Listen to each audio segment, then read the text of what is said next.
Un mur d'enceinte se profile. Une barrière se lève, puis retombe. Derrière moi. La liberté ne tient qu'à un fil, me dis-je. Un pavillon jaune se dessine. Une blouse blanche. Une salle d'attente. De quoi s'agit-il? D'un hôpital pour déranger du bocal?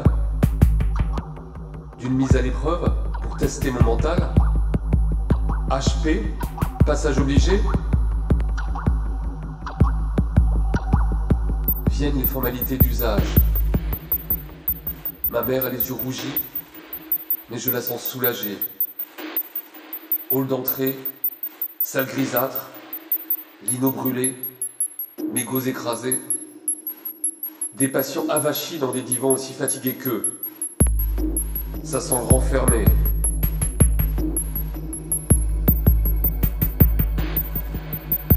Un infirmier m'escorte vers ma chambre. Trousseau de clés, porte verrouillée, fenêtre close. Ça donne du piment à la chose. Mais mon esprit survolté flotte au-delà des barreaux. Je suis le comte de Monte Cristo 3.0.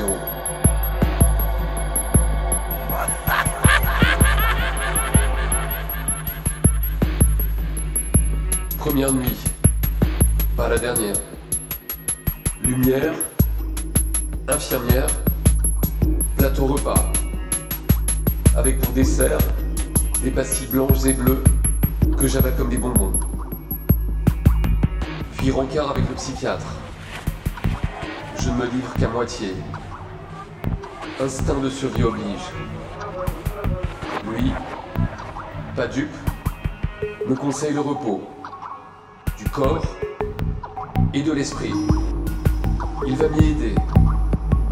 Médicaments à la clé. Pas de sortie jusqu'à nouvel ordre. Je m'en fous. La force est en moi.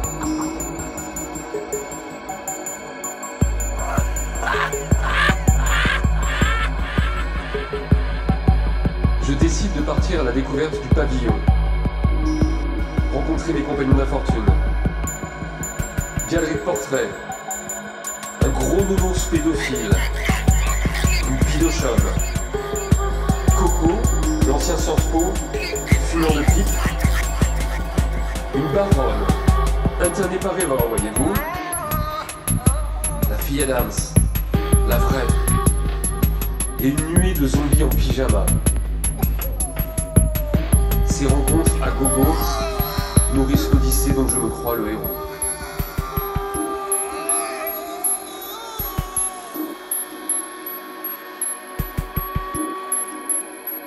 Entre-temps, un protocole strict s'applique. Médoc matin, midi et soir. Mon cerveau reste en surchauffe.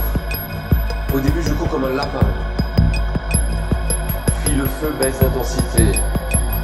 Mes pas et mes pensées ralentissent. L'alunissage n'est pas loin.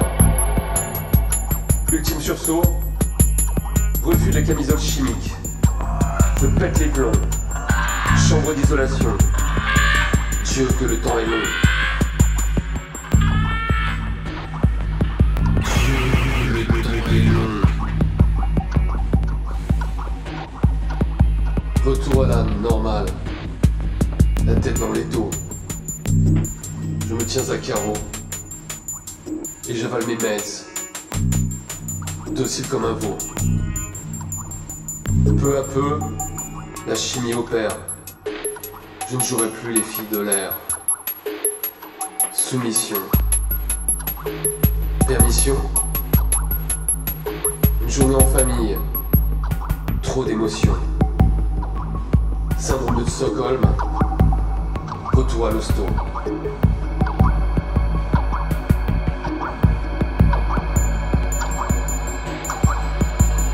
Quatrième mois.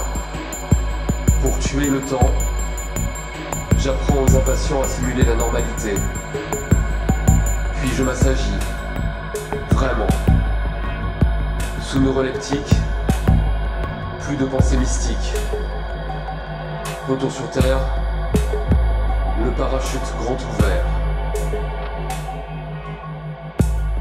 Passage ultime devant le psy, qui me juge apte et me désigne la sortie.